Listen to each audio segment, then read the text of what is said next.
കൈറോയിലെ സന്ധി സംഭാഷണത്തിന്റെ വാതിലുകൾ കൊട്ടിയടച്ച ഇസ്രായേൽ ഒടുവിൽ പാരീസ് ചർച്ചയ്ക്ക് പിന്നാലെ ഖത്തറിലും ചർച്ച നടത്തുകയാണ്. ബന്ദിമോചനം ആവശ്യപ്പെട്ട ടെൽ അവീവിൽ പ്രതിഷേധം അതിരുവിട്ടതും ആഭ്യന്തര സമ്മർദ്ദവുമാണ് ഇസ്രായേലിനെ ചർച്ചയ്ക്ക് നിർബന്ധിതരാക്കിയത്. ബന്ദിമോചനവും താൽക്കാലിക വെടിനിർത്തലും ചർച്ച ചെയ്യാൻ ഇസ്രായേൽ ചാരസംഘടനയായ മൊസാദിന്റെയും ആഭ്യന്തര സുരക്ഷാ സേനയായ ഷിൻ ബൈറ്റിനെയും മേധാവികളാണ് ഖത്തറിലെ ചർച്ചയിൽ പങ്കെടുക്കുക. അമേരിക്ക, ഖത്തർ, ഈജിപ്ത് എന്നീ രാജ്യങ്ങളുടെ പ്രതിനിധികൾ മധ്യസ്ഥരായി ഉണ്ടാകും. ഇന്നലെ രാത്രി ചേർന്ന യുദ്ധ മന്ത്രിസഭാ സംഘമാണ് പ്രതിനിധി സംഘത്തെ ഖത്തറിലേക്ക് അയക്കാൻ തീരുമാനമെടുത്തത്. പാരീസിൽ ആരംഭിച്ച ചർച്ചയുടെ തുടർച്ചയാണ് ഖത്തറിൽ നടക്കുക എന്ന് ഇസ്രായേൽ മാധ്യമങ്ങളും അൽ ജസീറയും റിപ്പോർട്ട് ചെയ്തു. ഹമാസും ഇസ്രായേലും തമ്മിൽ കരാറുണ്ടാക്കാൻ സാധ്യതയുള്ളതായി ഇസ്രായേലി ദേശീയ സുരക്ഷാ ഉപദേഷ്ടാവ് സാക്കി ഹനഗ്ബി ശനിയാഴ്ച ചാനൽ അഭിമുഖത്തിൽ പറഞ്ഞിരുന്നു. ദിവസവും ഓരോ ബന്ദിയെ വീതം വിട്ടയച്ചാൽ 6 ആഴ്ച ഗസയിൽ വെടിനിർത്താമെന്നാണ് ഇസ്രായേൽ മുന്നോട്ട് വെച്ച നിർദ്ദേശമെന്ന് ഇസ്രായേൽ മാധ്യമങ്ങൾ റിപ്പോർട്ട് ചെയ്തിരുന്നു.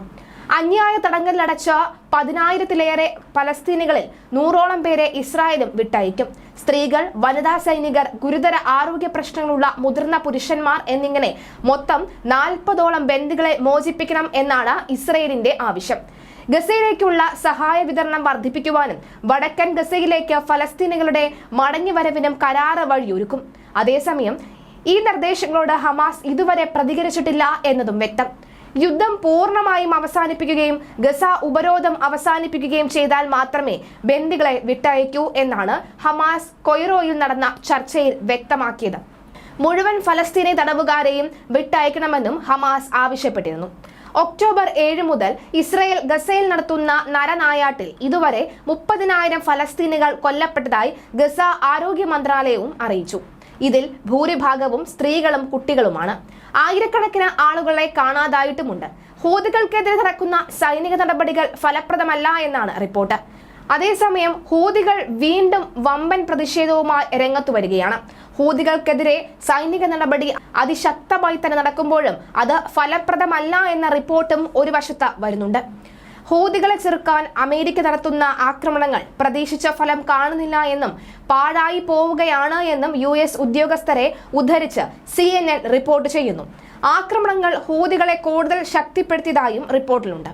തങ്ങൾ പുതിയ മിസൈലുകൾ വികസിപ്പിച്ചതായി കഴിഞ്ഞ ദിവസം ഹൂതി നേതാവ് സയ്യിദ് അബ്ദുൽ മാലിക് ബദ്രീദ്ദീൻ അൽ ഹൂതി ടെലിവിഷനിലൂടെ അറിയിച്ചിരുന്നു. ഇതിന് 2 ദിവസത്തിന് ശേഷമാണ് CNN റിപ്പോർട്ട് വരുന്നത്. തങ്ങളുടെ പുതിയ മിസൈലുകളെ US സേനയ്ക്ക് ചെറുക്കാനായില്ല എന്നും കപ്പലുകളിൽ പതിച്ചെന്നും അബ്ദുൽ മാലിക് വ്യക്തമാക്കിയിരുന്നു.